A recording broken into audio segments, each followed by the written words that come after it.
लोकसभा सार्वत्रिक निवडणुकीच्या 5व्या टप्प्यातील मतदानाला आज दिनांक 20 मे 2024 रोजी सकाळी 7 वाजेपासून सुरुवात झाली। यामध्ये धुळे लोकसभा मतदारसंघातील एकूण 6 विधानसभा मतदारसंघात तर दिंडोरी लोकसभा मतदारसंघातील एकूण 6 विधानसभा मतदारसंघात मतदान प्रक्रिया संपन्न झाली आहे। या दरम्यान मिळालेल्या आकडेवारीची सविस्तर माहिती देण्यासाठी आमचे महाराष्ट्र न्यूज इंचार्ज हरीश मारू थेट आपल्या सोबत कॉल लाईनवरून जोडले जात आहेत। बोला हरीशजी, काय सविस्तर माहिती मिळते या संदर्भात? नमस्कार।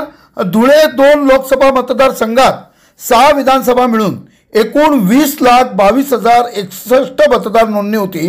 त्यापैकी 11,31,580 मतदारांनी मतदान केल्यामुळे धुळे लोकसभामध्ये एकूण साधारणतः 55.96% मतदान झाले असून त्यांची 6 विधानसभाप्रमाणे वेगवेगळी टक्केवारी पुढील प्रमाणे आहे।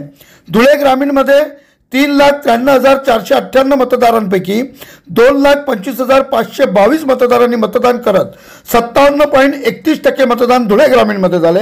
धुळे शहरामध्ये 3,43,821 मतदारांपैकी 1,75,074 मतदान झाले, म्हणजेच 50.92% मतदान धुळे शहरात।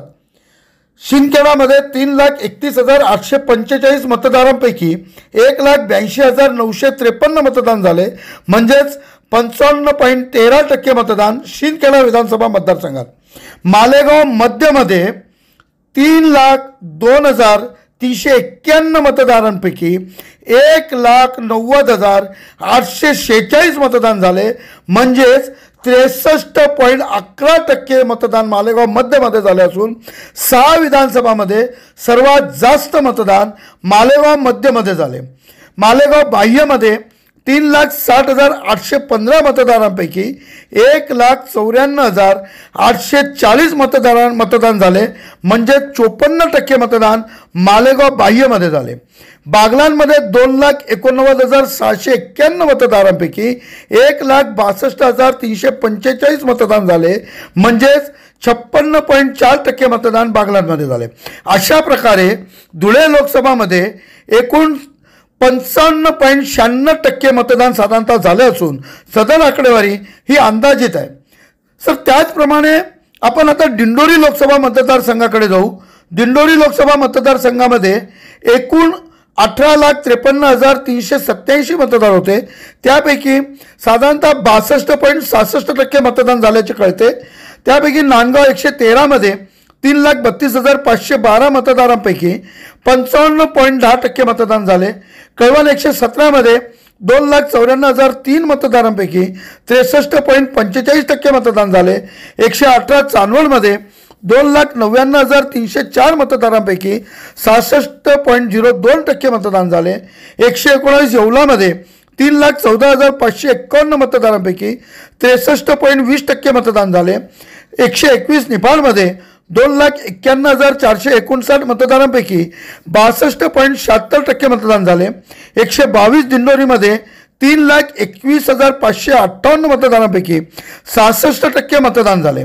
असे एकूण साधारणतः अंदाजे 62.66% मतदान हे दिंडोरी लोकसभामध्ये झाले असून सदर आकडेवारीमध्ये थोडाफार फरक पडू शकतो, बदल होऊ शकतो, ही आकडेवारी अंदाजित आहे। धन्यवाद हरीशजी, माहिती दिल्याबद्दल। याच प्रकारे ही जी आकडेवारी सादर करण्यात आली आहे ती आयोगाकडून अंदाजित आकडेवारी सादर करण्यात आली आहे। या संदर्भात जसाही काही अपडेट प्रबंधभूमी महाराष्ट्र न्यूजच्या हाती येईल तसे आपल्यापर्यंत पोहोचवण्याचे काम प्रबंधभूमी आणि टीम करीत आहेत। याच प्रकारे महत्त्वाच्या बातम्या, महत्त्वाच्या घडामोडी, महत्त्वाच्या अपडेट्स बघण्यासाठी प्रबंधभूमी चॅनलला सबस्क्राईब करा, बेल आयकॉन दाबा आणि बघत रहा प्रबंधभूमी महाराष्ट्र न्यूज। ताज्या व महत्त्वाच्या बातम्या बघण्यासाठी प्ले स्टोअरवर जा, प्रबंधभूमी ॲप डाउनलोड करा व या धावपळीच्या जीवनात अपडेट रहा।